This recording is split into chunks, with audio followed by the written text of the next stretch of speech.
आणि गोष्ट आताची नाही आहे, मी थोडी लहान होती तेव्हा, त्यामुळे तेव्हा इतकं काही डेव्हलप नव्हतं. तर लाईट्स पण नव्हते तिथे. तर अंधार होता. तर मला आधी हा अनुभव आला, की मला दिसलं की माइलस्टोन जसे असतात ना, मला तिथे आधी 2 बाया दिसल्या. 2 बायका होत्या त्या स्पष्ट मी बघितलं. तर एक बसून होती आणि व्हाईट साडी कशी असेल ना, तर व्हाईट साडी घालून जसं असतात तशा. पण अशी मला भीती नाही वाटली त्यांना बघून. तर एकीने स्पष्ट पदर माझ्यासमोर डोक्यावर घेतला. एक बसूनच होती. जसं वाट बघतात ना एखाद्या गावाच्या फाट्याला वाट बघतात बससाठी. तर तशा 2 बाया दिसल्या मला. तर त्यातली एक बसलेली आणि एक उभी होती आणि तिने स्पष्ट माझ्यासमोर डोक्यावर पदर घेतला. तर मला अंधार असल्यामुळे मी चेहरा वगैरे काही बघितला नाही. पण मी म्हटलं, की 2 लेडीज इतक्या तरी माझ्या डोक्यात हे आलं, की 2 लेडीज इतक्या रात्री थांबलेल्या आहेत. तर असं मी विचार करत गेली. पण माझं तर लहान मुलांचं जसं असते आपलं काहीतरी हसत-खेळत मनातल्या मनात पुटपुटत जाणं. तर मी माझ्याच धुंदीत चालली होती.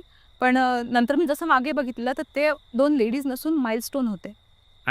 मला एकदम मी शॉक झाले, की हे असं कसं होऊ शकतंय, की मला आता आधी स्पष्ट लेडीज दिसल्या. एक बसलेली होती आणि एक तिने पदर घेतला. चेहरा वगैरे दिसला का तुम्हाला? अंधार होता, पण आकृती एक दिसते ना आणि साडी होती मेन म्हणजे साडी दिसली.